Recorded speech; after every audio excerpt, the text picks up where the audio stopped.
পরম গুরুদেব শ্রী শ্রী ঠাকুর ওঙ্কারনাথজি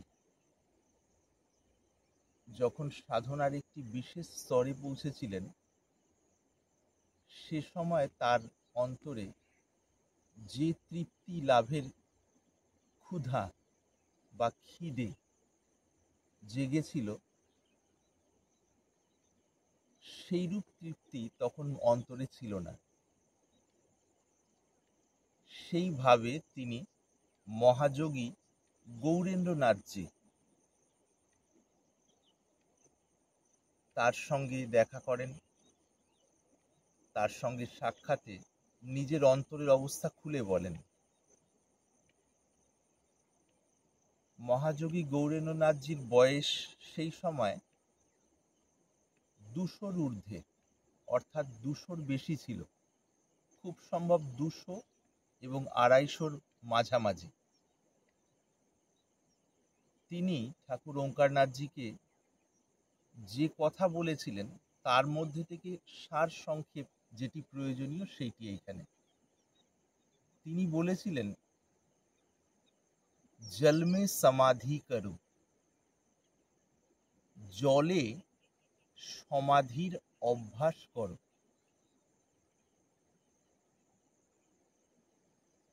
অর্থাৎ কোনো জল, অর্থাৎ প্রবাহমান জল বা স্থির জল, মূলত স্থির জল খুব ধীরে প্রবাহিত হচ্ছে, কিন্তু দূর থেকে দেখে বোঝা যাচ্ছে না যে জল প্রবাহিত হচ্ছে। এইরূপ জলের দিকে দেখে বা স্থির জলের দিকে দেখে এক দৃষ্টে সেদিকে তাকিয়ে থাকা। স্থির জল বা এইরূপ প্রবাহমান জল যেটি দূর থেকে প্রবাহমান বোঝা যাচ্ছে না, প্রায় স্থিরই মনে হচ্ছে, সেই জলের দিকে এক দৃষ্টে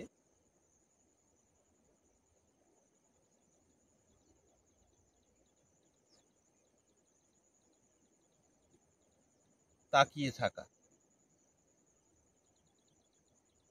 এই হলো সরল কথায় জল মে সমাধি করো বলে এইটি বলতে চেয়েছিলেন, অর্থাৎ জলেতেই মনকে সমাহিত করো, সমাধিস্থ করো বা সমাধিস্থ হতে দাও, তার এই প্রণালী বলেছিলেন।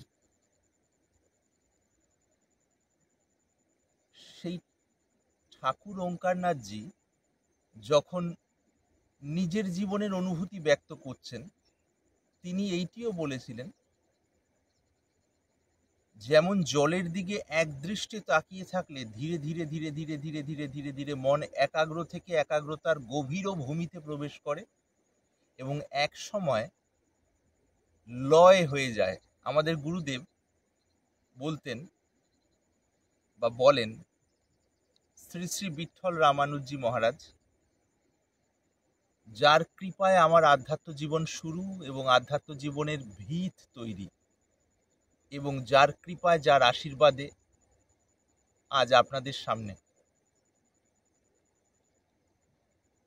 এই পথে চলতে গিয়ে বহু মহাপুরুষের, বহু সাধকের সময় সময় শিক্ষা এবং দীক্ষা উভয়ই লাভ হয়। আমার দৃষ্টিতে দীক্ষার অর্থ খুবই ব্যাপক, সেই হিসাবে শিক্ষা এবং দীক্ষা উভয়ই লাভ হয়। তবে জীবনের শুরু এবং গোড়াটি তৈরির জন্য যার নাম স্বাভাবিকভাবেই প্রথমে স্মরণে আসে বা যিনি হৃদয়ের মধ্যে ভাস্বর সূর্যের মতো রয়েছেন, তিনি আমার গুরুদেব শ্রী শ্রী বিঠ্ঠল রামানুজি মহারাজ, পরম পূজ্য শ্রী শ্রী বিঠ্ঠল রামানুজি মহারাজ। তিনি ঠাকুর ওঙ্কারনাথজির এই প্রসঙ্গগুলো নিজের সাধনকালে সময় সময় আমাদের সামনে তুলে ধরতেন, যেটি আমাদের জন্য মঙ্গলজনক বলে মনে করতেন। তো তিনি বলেছিলেন, ঠাকুর বলতেন, ঠাকুর অর্থাৎ শ্রী শ্রী ঠাকুর ওঙ্কারনাথজি বলতেন,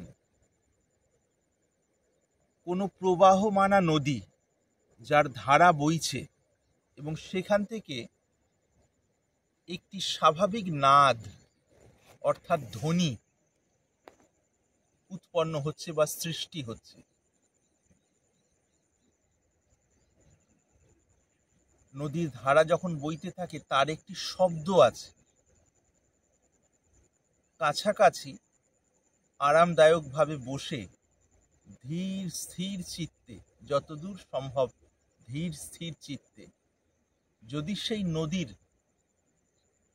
জলের শব্দটি এক মনে শোনা যায়, অর্থাৎ শোনা হয় ধীর স্থিরভাবে, যেমন আমাদের পাশে অজয় নদ, তারও হালকা ধ্বনি বা নাদ শ্রুত হচ্ছে, শোনা যাচ্ছে। যদি ধীর স্থিরভাবে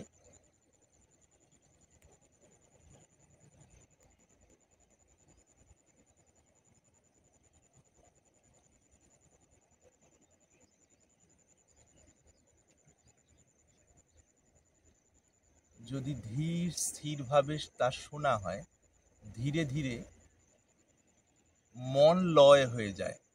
মন লয় হলেই লয় সমাধি হয়। ঠাকুর ওঙ্কারনাথজি লয় যোগের কথা বলে গিয়েছেন, বহু যোগের কথা বলে গিয়েছেন, জ্ঞান যোগের কথা বলে গিয়েছেন। তার বিখ্যাত গ্রন্থ নাদানুসন্ধান, সেখানে বলেছেন, শ্লোকের কথা উল্লেখ করে, কোন শ্লোক এই প্রকার উল্লিখিত আছে, ন নাদ সম লয়ঃ, মনকে লয় করার জন্য নাদের মতো অনুকূল আর কিছু নয়। নাদ মানে নিরন্তর সেই ধ্বনি শ্রবণ করা। তবে এইটি কোন সাধকের জীবনে সুফল দেয় বা আশুফল দেয়? যে সাধক যম এবং নিয়মটি শরীর মনে সেধেছেন, অর্থাৎ সততার সঙ্গে, নিষ্ঠার সঙ্গে মাসের পর মাস, বছরের পর বছর যম নিয়ম পালন করেছেন, তাদের জীবনে এই সংকেতগুলি, এই শিক্ষাগুলি আশু ফলদায়ী হয়। তাহলে আমরা দুটো পাচ্ছি।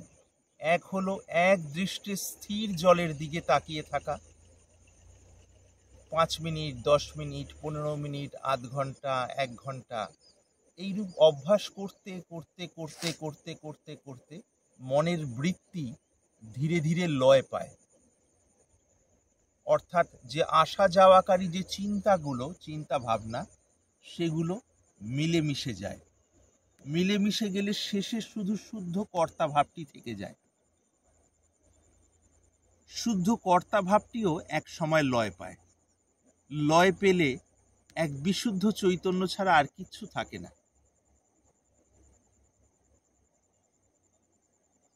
জলের দিকে একদৃষ্টে দেখার বিষয়টা বলা হলো। প্রবাহমান জল হতে উত্থিত যে ধ্বনি বা নাদ, সেইটি যখন এক মনে শোনা হবে, ধীরে ধীরে ধীরে ধীরে ধীরে ধীরে মন গভীর থেকে গভীর স্তরে ডুবতে থাকবে, অর্থাৎ স্বাভাবিকভাবেই একাগ্র হতে থাকবে। হতে হতে এক সময় শুদ্ধ কর্তা ভাবটি, তারপর সেইটিও লয় পায়। এই প্রণালীতেও সমাধিতে প্রবিষ্ট হন বিভিন্ন উচ্চস্তরের সাধকরা গুরুর নির্দেশে। তবে এই ক্ষেত্রে বলা বাহুল্য, কোন সাধক বা সাধিকা কোনটি অবলম্বন করে সেই সমাধিতে প্রবিষ্ট হবেন বা কার জন্য কোনটি অনুকূল, সেইটি গুরু হতেই জেনে নেওয়া শ্রেয়। না হলে বারবারই একটি কথা বলা হয়, যদি বিশেষ একাগ্রতার প্রণালীতে মন দেওয়া হয় আর সঠিক ব্রহ্মচর্যের স্থিতি না থাকে, তাহলে মানসিক বিকৃতি আসতে দেখা গিয়েছে।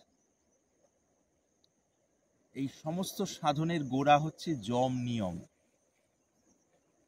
সেইটিকে পালন করে গুরুদেব যখন যাকে যে স্তরে যেই প্রকার নির্দেশ দেন, যদি সত্যি সেইটি ধরে চলা হয়, ধীরে ধীরে ধীরে ধীরে মন লয় হয়ে সেই শান্তির সন্ধান পাওয়া যায়। ভারতবর্ষে বহু রকম ধারা, বহু সময়, বহু সাধক সাধিকাদের মাধ্যমে বা তাদের দ্বারা অনুশীলিত বা অনুসৃত হয়েছে, এবং সমস্ত ধারাগুলোই সেই মূলেতেই নিয়ে যায়। তবে ধারাগুলোর বৈচিত্র্য, স্বাদ বিভিন্ন। তো আজকের ভিডিওতে মূলত এই দুইটি বিষয় আমরা পেলাম। জলে এক দৃষ্টি রেখে, অর্থাৎ জলেতে দৃষ্টি স্থির করে কিভাবে সমাধিতে প্রবিষ্ট হওয়া যায়, জল হতে উত্থিত যে নাদ বা ধ্বনি, তাতে মন রেখে কিভাবে মন সমাহিত হয় বা লয় প্রাপ্ত হয়, সেই বিষয়ে। তবে মূলটি অবশ্যই যম, নিয়ম এবং গুরু নির্দেশ। প্রণাম।